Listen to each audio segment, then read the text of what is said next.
Evaluate where you are. Look at it. Assess yourself. Assess yourself and assess the situation. What brought you there? What has brought you to this point? What did you learn from it? Are you learning anything, or are you doing it over and over and over again? Somebody said that insanity is doing the same thing in the same way, expecting a different outcome. Don't let this year be like last. And if last year was great, still don't let it be that way. Raise the standard. If your life is perfect and extraordinary, you darn well know you're not going to be happy unless you keep making it better. That's what makes us feel alive. It's not what we get that makes us happy. It's who we become and what we're able to give because we become more. If you want to begin to move, you've got to clear your mind of all the unnecessary luggage and baggage that's weighing us down. You're going to have people to do things to you. Things are going to happen to you. And the most important thing to do is to harness your will and let it go. And move so you can grow. So you can get on with your life. It doesn't matter about what happens to you. What matters is, what are you going to do about it? If there's anything that'll shift your life, that'll get you to thrive in a difficult situation, is take some massive action. Try something else. Change it, try it, move it. Progress equals happiness. If you can start to make progress, if you can get yourself going, even if it's not perfect, if it doesn't work, you know what to do. Just change your approach. That doesn't work, change your approach. So often in life, people don't begin the journey because they're not quite sure what to do or how to do it right or how to do it perfect. You want to change your body? Get yourself moving. Don't wait for the perfect trainer. Just go out there and move. Put on your shoes and move and get momentum.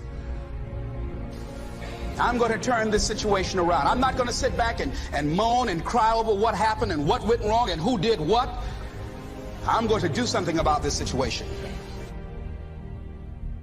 The other thing is, take full responsibility for your life. Accept where you are and the responsibility that you're going to take yourself where you want to go. Someone said we have two primary choices in life. We can either accept conditions as they exist, or we can take the responsibility to change them. See, a lot of people want to exempt themselves from taking responsibility. All they want to do is talk about the problem. Every time you see them, they'll tell you their story over and over and over and over again. No. You want to take responsibility for your life. I got me here, I can get me out of this.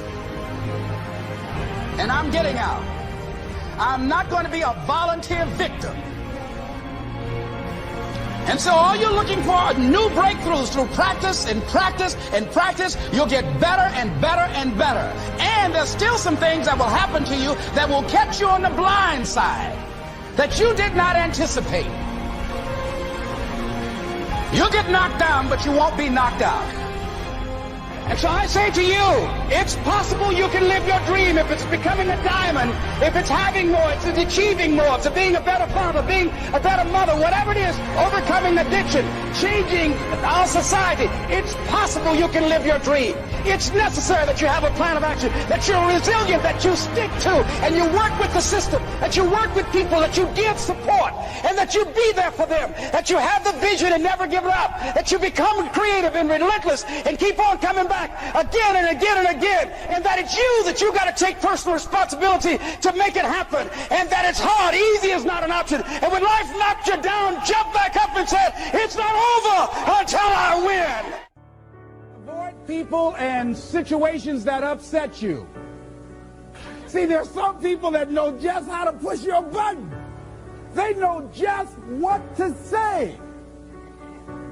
But I'm not going to expend any energy arguing with anybody. Life is too short, ladies and gentlemen, and unpredictable.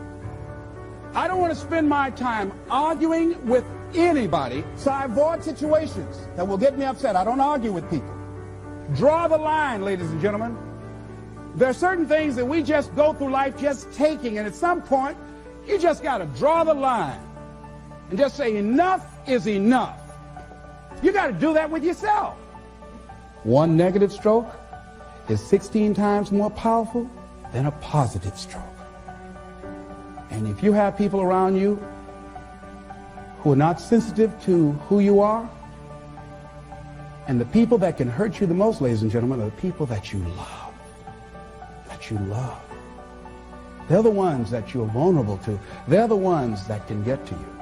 And if they're insensitive, I don't care who they are. See, if you don't draw the line with people, if you just let them run rampant in your life, and you let things happen to you that you don't feel good about, if you continue to allow it to happen, you won't feel good about yourself. Your image of yourself will erode. So you've got to draw the line. Why do people just go to a job where they're miserable, day in and day out? Why do people stay together and they're miserable, sleeping in separate rooms, or arguing, or the only thing they have in common is paying the bills? Don't talk, don't communicate, don't share anything together. Day in and day out, as short and unpredictable that life is, being mean to each other. Why do people do that? Known hells are preferable to strange heavens because it's familiar. See, life is rough, ladies and gentlemen. It's rough, and it's scary. It's scary growing. It's scary taking a chance. It's scary acting on your intuition, on your guts. It's scary.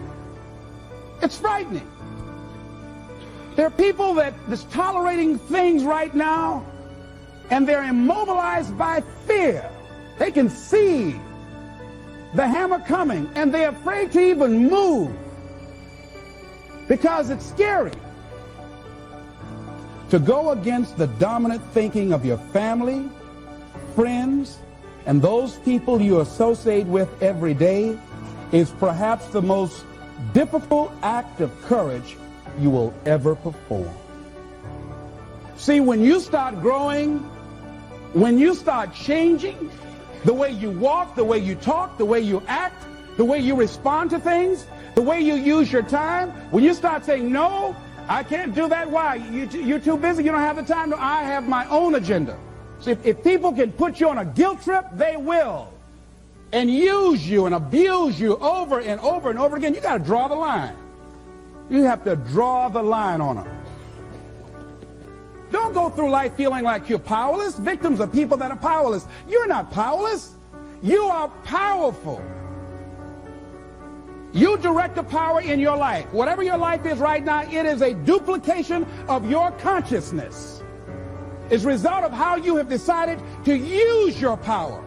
That's all it is. That's not who you are. That's just a perverted use of your power that you aren't satisfied with. And you've got the power to change that. Wherever you are, how, I don't know. But I know you've got the power to do that.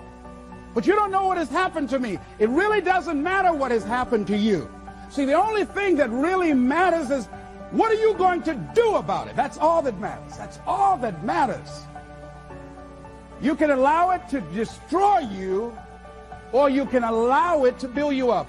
We never get to a level where we feel that there's nothing else for us to do, that we've achieved a certain number of goals and we figure that we're through. No. You don't want to stay there and celebrate too long like a lot of people do. They do something they consider outstanding. They go around talking about what they used to do. See, let me tell you, I used to do this and I used to do that. Excuse me, used to be's don't make no honey. What are you doing now? You're still here breathing. That means you've got some more to give. Doesn't matter how old you are, doesn't matter about where you are, doesn't matter about what you have, doesn't matter about what you've done. Life is about growing, it's about being productive, it's about stretching, it's about challenging yourself. So you start looking around and decide, hey, what else do I want to do? What got me here? It's a time for celebration, but also a time for reflection. What got me here? What worked? What did not work? What do I need to do to repeat so that I can get the same kind of results in other areas of my life? If the goal is to improve my health, if the goal is to improve my relationship, if the goal is to improve my income, if the goal is to improve something in society, what is it I need to do? Now, don't get confused with what you do with who you are. Don't trip. Don't go on some type of ego trip. Talking about how bad you are. None of us do anything by ourselves. Develop an appreciation for external support as well as good fortune, because all of those things play a role. The other thing is, don't go overboard celebrating. You must meet with triumph and disaster and treat those two imposters just the same. You look at it, hey, I did it. I feel good about that. Now you're moving on to the next thing. Things did not work out the way you wanted them to work out. You didn't produce the results you wanted to produce. Hey, miss that. Win some, you lose some. Next, moving right on. Don't confuse who you are with what you do. Make your mind fertile ground for the seeds of opportunity. Think if you want to experience a sense of fulfillment, you've got to have an open mind so that ideas can come in there and take root and grow.